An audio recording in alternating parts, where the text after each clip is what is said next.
Ada sebuah kisah tentang seorang lelaki yang dengan tega menjebak kekasihnya sendiri demi bisa mencairkan asuransi jiwa milik kekasihnya.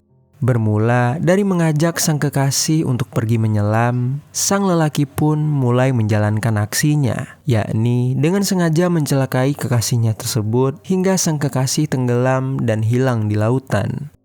Bagaimana kasus ini bisa terungkap jika jasad korban hilang di lautan? Jadi, begini kisahnya. Sunny Ang So Suan, atau yang lebih akrab disapa dengan nama Ang. Ang merupakan seorang pemuda berusia antara 24 atau 25 tahun. Ia lahir sekitar tahun 1939, tepatnya di negara Singapura. Ang juga merupakan salah satu putra dari keluarga kelas menengah yang tinggal di Singapura pada masa koloni Inggris. Oleh karena itulah, sejak kecil Ang selalu dimanjakan dan dilimpahi dengan berbagai materi oleh kedua orang tuanya.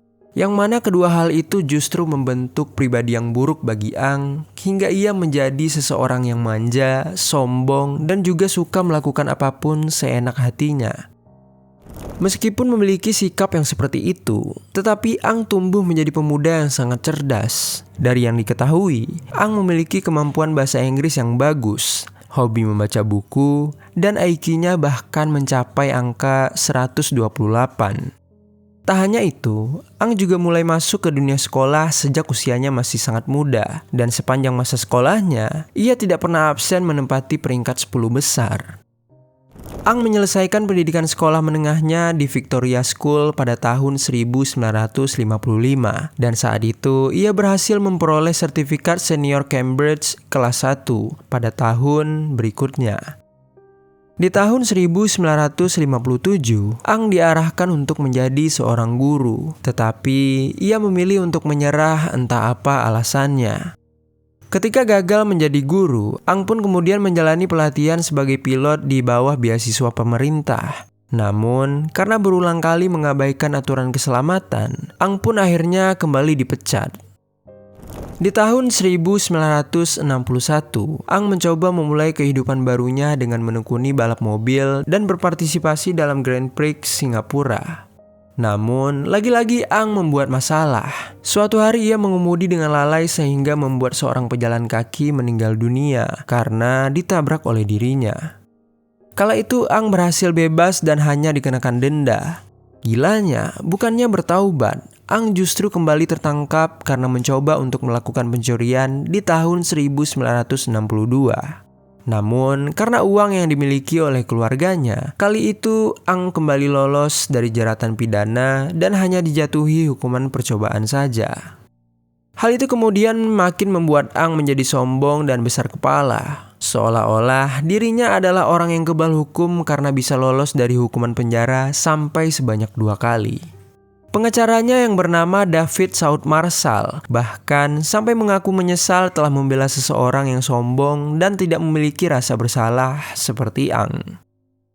Kemudian setelah lolos dari kedua tindakan kriminalnya, Ang tiba-tiba saja tertarik untuk mempelajari ilmu hukum. Untuk itu, Ang pun mengambil kelas hukum paruh waktu dan pergi ke Inggris untuk memperoleh gelar sarjana hukum.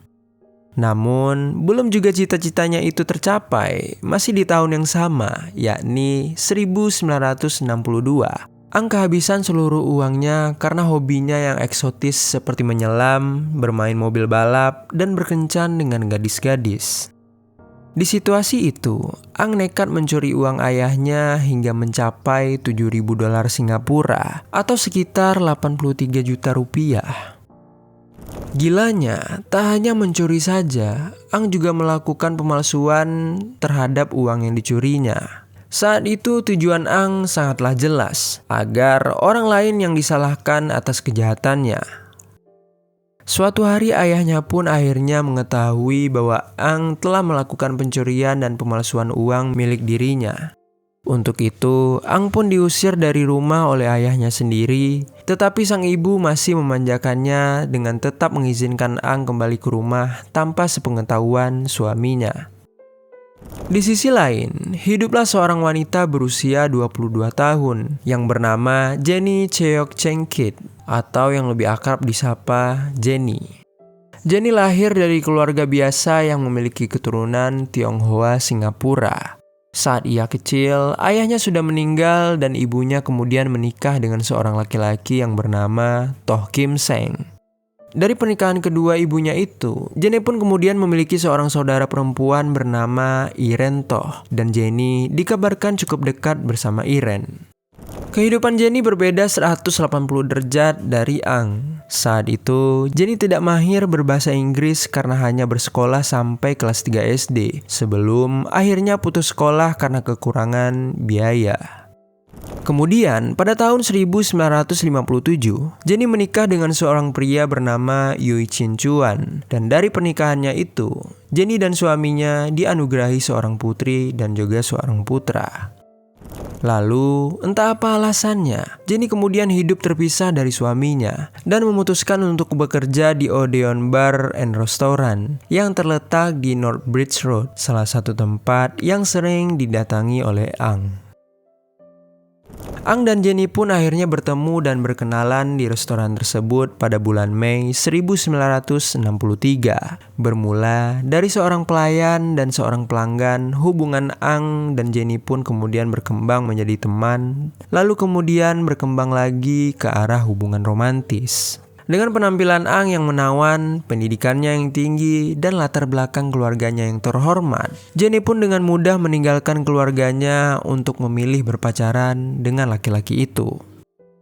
Bahkan, pada bulan Agustus 1963, Jenny telah keluar dari tempat kerjanya demi bisa tinggal bersama Ang. Berpacaran dengan Ang berhasil membuat Jenny merasa sangat bahagia. Saat itu, Ang memberikan Jenny segala hal yang tidak pernah dimilikinya dalam hidup, mulai dari kemewahan, makanan-makanan enak, hingga hobi-hobi yang eksotis seperti menyelam. Dikala Jenny sedang terlena dengan segala hal-hal itu, Ang kemudian memulai tipu dayanya. Sejak awal, tujuan pemuda itu memacari Jenny memang tidak tulus adanya. Ang hanya ingin memanfaatkan Jenny untuk melakukan penipuan asuransi. Untuk itu, pada suatu hari Ang pun mengajak Jenny untuk mendaftarkan asuransi jiwa berjumlah $40.000 Singapura atau sekitar 476 juta rupiah ke sebuah perusahaan yang bernama Great Eastern Life Insurance. Polis tersebut memberikan jumlah uang 2 kali lipat jika tertanggung meninggal karena sebab alamiah. Tetapi jika tertanggung meninggal dunia karena kecelakaan, mereka akan memberikan 4 kali lipat sebanyak $160.000 atau sekitar 1,9 miliar rupiah. Tak hanya satu polis saja, Ang juga mendaftarkan Jenny ke polis asuransi jangka pendek lainnya. Kala itu, Ang berbohong kepada petugas asuransi dengan mengatakan bahwa Jenny adalah seorang pewaris peternakan ayam. Padahal kenyataannya, Jenny telah berhenti dari pekerjaannya dan hanya punya sedikit uang untuk membayar premi polis asuransinya. Gilanya, penerima manfaat dari semua asuransi atas nama Jenny dilimpahkan ke Ibu Ang, seseorang yang tidak pernah Jenny temui sama sekali. Dan entah posisinya di situ, Jenny tidak mengetahui apa yang dia lakukan atau hanya menurut saja apa yang dikatakan oleh Ang. Tapi yang jelas Jenny tidak pernah mempermasalahkan hal tersebut. Setelah mendaftarkan Jenny pada asuransi-asuransi itu, Eng mengajak Jenny untuk pergi berlibur ke Kuala Lumpur dengan meminjam mobil dari seorang teman. Saat itu, rencananya mereka akan berlibur selama beberapa hari. Tapi kemudian, liburan itu harus dipersingkat karena Eng tiba-tiba beralasan bahwa dirinya sedang sakit perut. Kemudian, sebelum perjalanan pulang, Eng mengambil lagi polis asuransi kecelakaan untuk dirinya sendiri sebesar $30.000 Singapura atau sekitar 357 juta rupiah. Dan kemudian ia mengambil juga untuk Jenny sebesar $100.000 Singapura atau sekitar 1,1 miliar rupiah. Kala itu Eng yang sedang sangat membutuhkan uang berniat untuk mencelakakan Jenny dalam perjalanan pulang mereka. Dan ia juga berniat untuk mencairkan asuransi milik Jenny. Kemudian, sebagaimana yang telah direncanakannya, di perjalanan pulang Eng yang cukup terampil dalam balap mobil tiba-tiba saja menabrakkan mobilnya itu ke sisi jalan dengan alasan menghindari seekor anjing. Saat itu, sisi penumpang atau posisi yang ditempati oleh Jenny akhirnya mengalami kerusakan yang parah. Namun, tidak seperti yang diharapkan Eng. Jenny malah berhasil selamat dari kecelakaan itu dan ia hanya mengalami luka memar saja.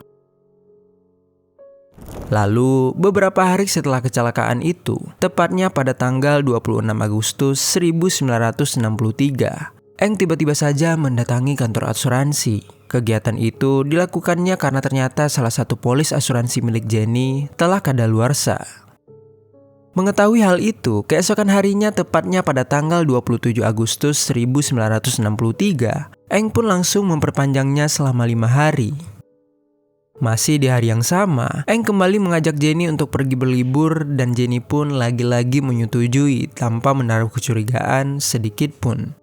Kali ini tujuan mereka adalah untuk melakukan scuba diving. Sebagai informasi, seperti yang sudah diketahui sebelumnya, menyelam adalah salah satu hobi yang disukai oleh Eng, sehingga Eng sudah mahir dalam melakukan hal itu. Sementara Jenny masih sebagai pemula, ia tidak begitu paham cara mengendalikan kedalaman lautan, apalagi arus yang tiba-tiba menjadi kencang. Singkat cerita, setelah Jenny setuju untuk melakukan penyelaman bersamanya, Eng pun langsung mempersiapkan peralatan menyelam untuk mereka. Kala itu, Eng membawa beberapa peralatan seperti tali pemandu, 3 tabung udara, 2 pasang sirip, 2 pisau, kapak kecil, peralatan senam, dan radio transistor. Sekilas semua hal yang dibawa oleh Eng normal saja untuk sebuah perjalanan menyelam.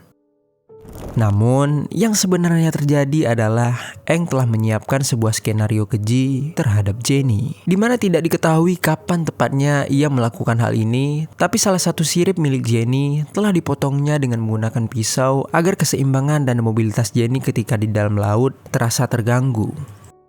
Kemudian, setelah menyiapkan alat-alat itu di sore harinya, Eng pun menyewa seorang tukang perahu bernama Yusuf bin Ahmad untuk membawa mereka ke Kepulauan Sister yang terletak di Singapura, karena saat itu tujuan mereka akan menyelam untuk melihat karang.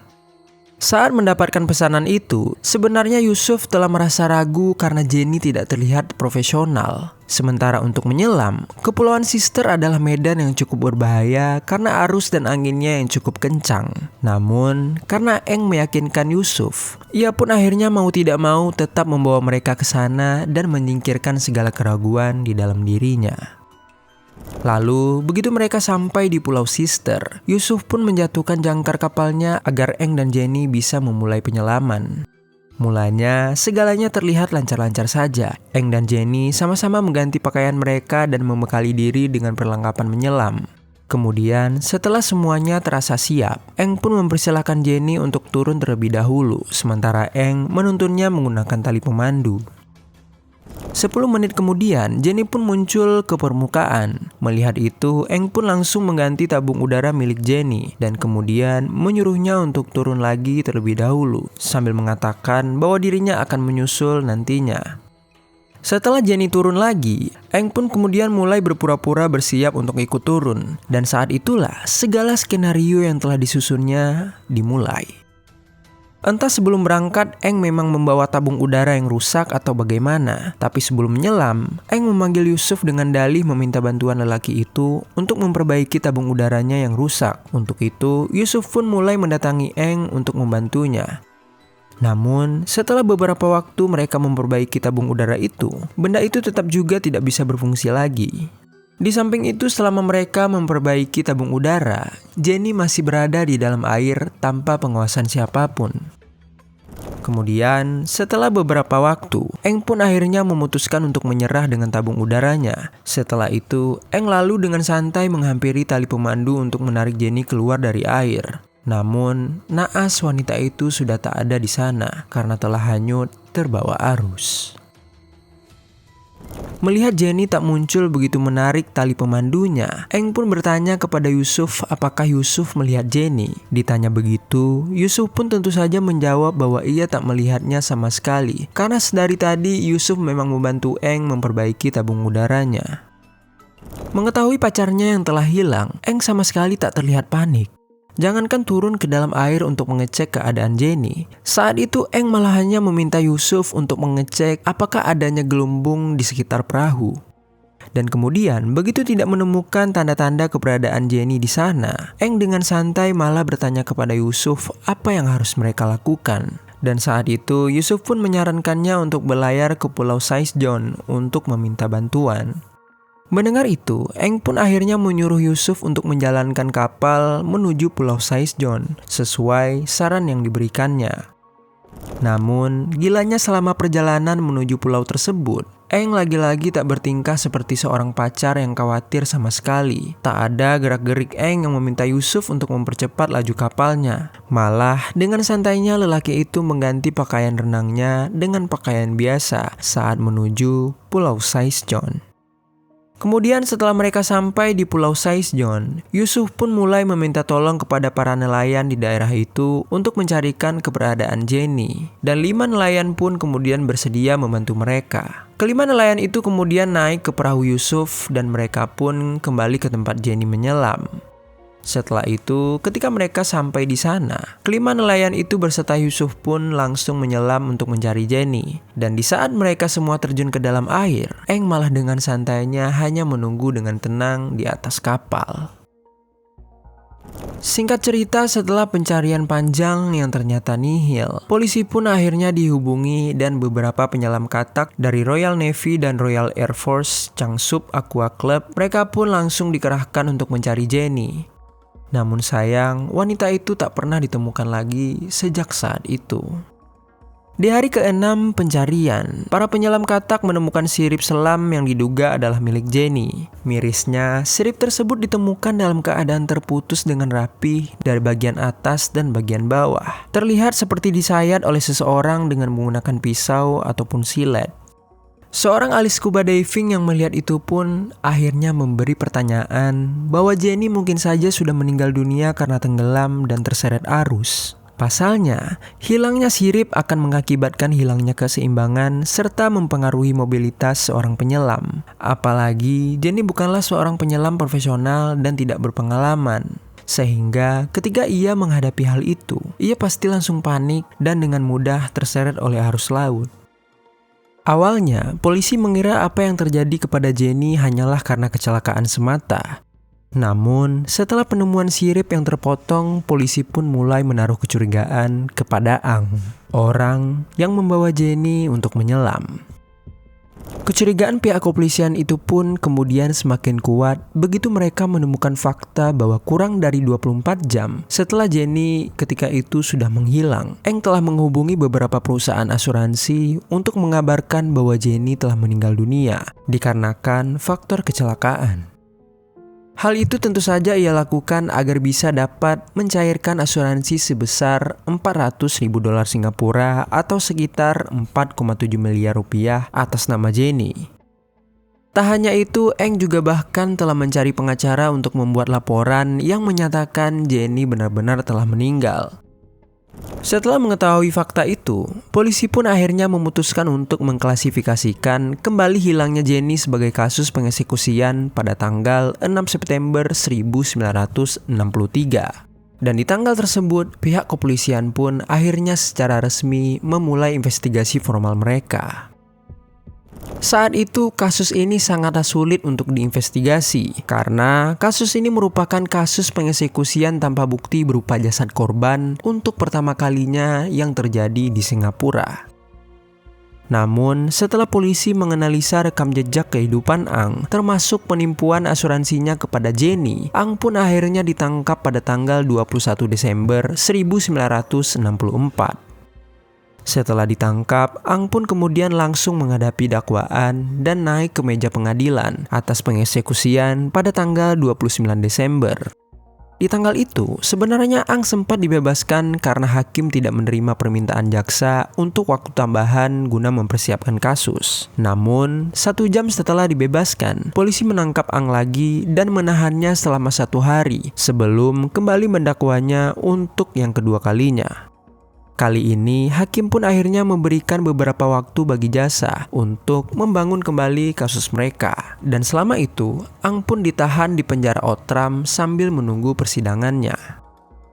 Setelah jaksa menyelesaikan penyidikan dan mengumpulkan bukti-bukti baru, Ang akhirnya diadili di meja pengadilan tinggi pada tanggal 26 April 1965 dengan 7 juri sebelum pengadilan juri dihapuskan di Singapura pada tahun 1970.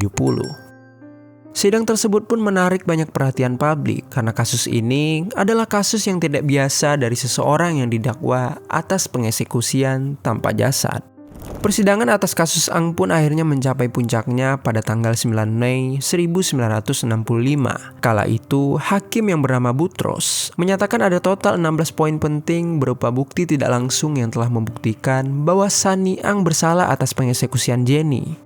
Lalu, 2 jam kemudian, 7 juri dengan suara bulat pun menyatakan bahwa Ang bersalah atas pengeksekusian dan merekomendasikan hukuman eksekusi.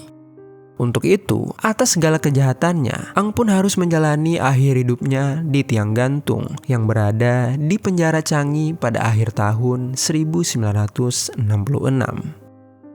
Kasus Sunny Ang pun kemudian menjadi sangat fenomenal dan kerap kali dijadikan sampel untuk kasus persidangan dengan dakwaan pengeksekusian tanpa jasad. Salah satu kasus yang kemudian menggunakan kasus Ang sebagai referensi adalah kasus Datuk Susilawati yang juga pernah dibahas di channel ini.